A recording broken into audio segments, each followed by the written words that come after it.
guys, what's up? Welcome to another Southern Guns. Alright, so what we got today is a little different. You know, I've been doing the scopes. I do a little bit of this, do a little bit of that, because I'm more of an outdoor person, but I'm also a handgun person. Not as much of a handgun as I am a rifle person. I've only been into handguns 4 or 5 years now. Rifles all my life. Anyways, so I got something new here. A friend of mine hooked me up.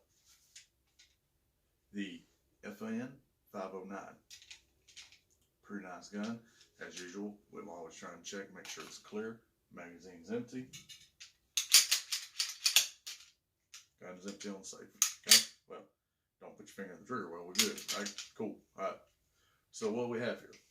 Well, this is the FN. I'm not even going to try to say what their full name is. It's Fabrique Nationale. I can't say that. Anyways.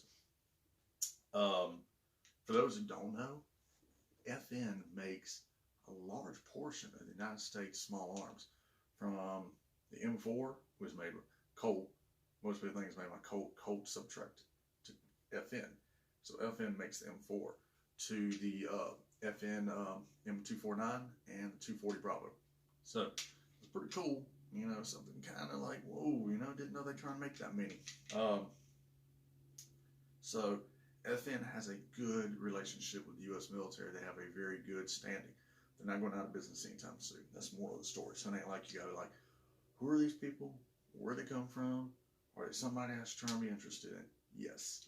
They should be interested in for so many reasons. They make a plethora of firearms. And the cool thing is, for any of you who are military connoisseurs and cosplayers, yeah, I got your cosplayers. I know 1 or 2 here locally, not throwing names out there. You can actually buy replicas. You can buy the semi-automatic version of the military grade weapons, whether it be the 249, I think it's the 249, or is it, yeah, it's 249 or 240. I always get those two mixed up. Basically, it's the SAW. You can buy a SAW, a semi-automatic version of the SAW. Why? I have no idea. Because if I want that, I'll just buy my AR. Same exact gun we're talking about. Anyway, back to this gun. So we have the FN 509 9mm. It is a threaded barrel. Some of the cool things, this gun comes with a case and 3 magazines, a flush round magazine, and then 2 extendo magazines. I think 24 rounds apiece. If you look in this picture right beside me, you'll see the picture of it with the case and the magazines. So pretty cool stuff right there. If you take a look, you'll see all that right there. I really like the gun. It's really cool. It also comes with a base plate, so you can so you can attach a red dot of your choice. On this particular gun, this is the Trijicon RMR. I probably forgot about this. I need to make a disclaimer. I did not buy this gun. This is not my gun. This is actually handed to me by a friend who says, take it out and shoot it. You know, go out, shoot this gun as much as you, Lord have mercy, you want. It's a cool gun. So I said, yeah, sure, man. Chance to get anybody's gun and shoot it. He's not going to try and take that opportunity. So FN, I don't know if this was part of the MHS contract, or I'm sorry, MHS program. A lot of guys who do know, who is in the know, the MHS was the Modular Handgun System contract, which the Army came out with. God, I remember when it came out, 2010, 12, somewhere around there, when they started looking at different firearms, and they were some crazy ones out there. I don't know if this was in there, but it sure does have a lot of the same features that was in the contract, coincidentally. One of the things that's in this is really cool is this gun actually has ambidextrous mag release. So let's see if I got it. So, of course, we can drop the mag one side. Cool, right? But we can also drop it. Well, I'm kind of like weak right there, but we can drop it with that hand. Kind of neat, huh? So, an ambidextrous bolt or mag release is a cool thing because for dudes who, I won't say my non-cosplayers because they're pretty cool too. I like that guys. There's a dude I really like. So, anyways, for dudes who do this for, you know, for a living, who really have to actually like go clear buildings, when you come in, you know, you may not always be able to hold it right-handed because coming around a corner, I need to switch over so I can lean forward and not expose the right side of my body. So if I did need to try and swap, I can press that mag and it comes out, and I'm not really like losing my grip or anything if I need to come out and I ain't got time. So that's really a cool thing. And while we're on this magazine discussion, if you notice, it's a lot of play. Some people say, well, that's really loose. No, that's a good thing. It means I can drop free. It's not too much of a tight fit. For some people who like to do their torture testing, you're going to be able to have a lot of grime and dirt get in here, and it gives us still some wiggle room. All right, that's cool. Loose tolerance. Sometimes loose tolerance is okay. Gives me a chance to drop free. All right. Well, if I had stronger hands, whatever. Another thing about our ambidextrous, if you look, your slide release, slide stop, slide release is over here, right? Cool. Another thing you might like, slide stop is also on this side too. That's a neat feature. The only thing that is not ambidextrous is your slide takedown, right here. There's not one on this side, not the end of the world. If I'm trying to have to take the slide apart, probably not going to be needing to do this, while I'm in combat or while I'm clearing a building when I'm coming around the corner, right? So continuing forward. So I also mentioned, if I haven't mentioned, this has a threaded barrel, right? That's really a cool feature if you want to run suppressors, or let's even change that up. If you want to shoot competition, or if you've ever shot competition and you know that comps on the end of a gun is a good thing, and that's not a bad thing. We're seeing a lot of guns now. STI has a lot of comps on their new lead staccato line, which some people would say is a duty line. Comps are okay. I'm not against comp.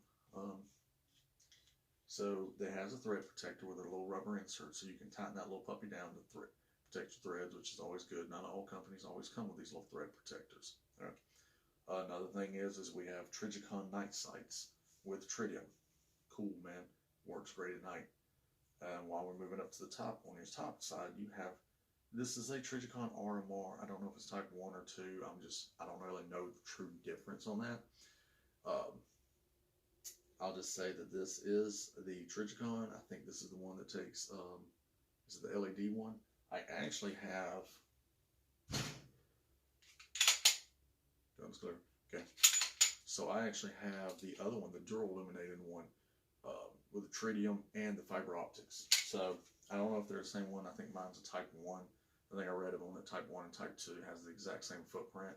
It was just a few minor upgrades to the electronic one versus the dual illuminated one.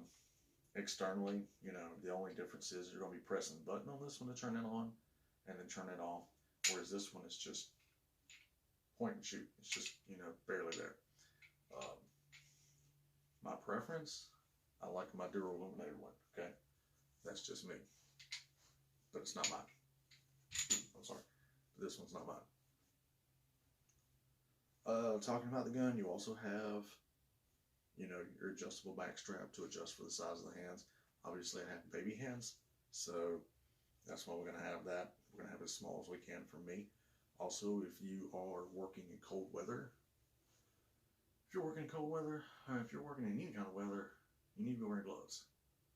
You ain't going to be able to shoot, and you can't go pew-pew if your hands are hurt. If you scratch, cut, infected, anything like that, getting into some nasty stuff, you probably need to wear gloves, okay? I used to make fun of PPE. Now I'm kind of more of a, gloves are a good thing. It's okay to wear gloves. Get some good quality gloves, all right?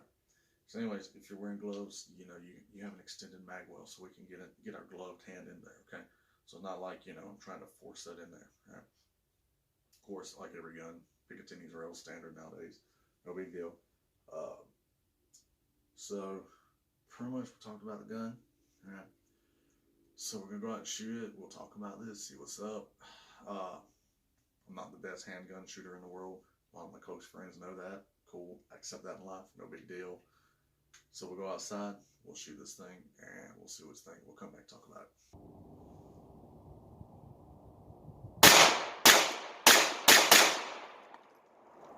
Alright. So we shot the gun, right? So I shot it a couple of rounds through it. You know, didn't really do a whole lot of drills because, I mean, I'm really not good with an RMR sight, to be honest. RMR is just something I'm not good with. So I did shoot it, just kind of get a feel for it. It's a good gun. You get a good purchase on it. You know, it's pretty aggressive. You know, if you guys who like stippling, this is pretty much, it's got a good aggressive texture to it. Um, I enjoyed shooting it because of the suppressor height sights. You don't have to use the dots to be able to see where you're aiming. The dot is nice though. So one of the things was, is as I was shooting it, I decided, well, let's see how well this, you know, I should compete with using. I wanted to shoot this, and then I wanted to come back, and I shot it up against my. What was I gonna say? Oh yeah, I shot it against my Glock 17. This is more like my Franken Glock. I've had this Glock since like, well, one of the very first guns I ever got. So well, I guess been shooting a little bit longer than that. But anyway, so this is one of the first guns I ever got. My late wife bought this for me, and now this is actually my duty gun. You know, so I shot that one, then I shot this one. Just kind of compare notes. This one's more controllable for me because I'm used to it. I'm used to the trigger on this gun, so it's nothing that, like, I pick it up and I know exactly where the break is at. Whereas on this one, it's a little different. You know, this one thing I should mention, and I'm gonna be honest, this is just me because I'm talking about for me. I'm not talking about for anybody else. This trigger is, oh my god, just, I don't know. A lot for all the features they have. I would like to see a little bit better on the trigger. Okay. Maybe some polishing compound in there, maybe some, you know, more lube, maybe something. It's just the trigger for me is not really where I would want it. You know, it's very, very gritty, very hard. Okay. Versus shooting this, and I know exactly as soon as I come up, I hit the brake, I'm there. All right. So, you know, shooting that versus that's something that was really cool. Being able to compare different guns. Nothing wrong with this gun. It's just I'm used to that gun, not this gun. Okay. So I really don't have any true complaints other than the trigger. It's a good gun overall. It's packed full of features. I really like the FDE finish. That's really a cool thing. You know, that flat dark earth. You know, and people say, well, it doesn't really go well with my Gucci black gear. Okay, well, guess what? Most guys, you know, most guns or gear nowadays is kind of more, not so much camouflage, but it's more like a subdued color. And a subdued pistol is a lot easier to conceal because, I mean, you pull your shirt up, whatever, and that's going to be a little bit less noticeable as much. You know, and I really like the gun. You know, I wouldn't have a problem having this gun. I like the serrations on front. You'll be able to kind of just do a chamber check real quick. You know, that's just me because there isn't really any other thing I like. I like just kind of get that purchase on it, come back, look, I'm good. Right? Other than that, I like it. I mean, I like all the features on it. It's a good gun. If I was going to buy my first gun, or let's even go better than that, because I always tell people buy a Glock. Let's say I already bought my Glock. This would be a gun I would say buy. You know, there's a good amount of features on this gun. Okay, you know, now nothing wrong with it. You know. So I just wanted to get out and shoot this. Obviously, I'm not the best handgunner, but that's okay.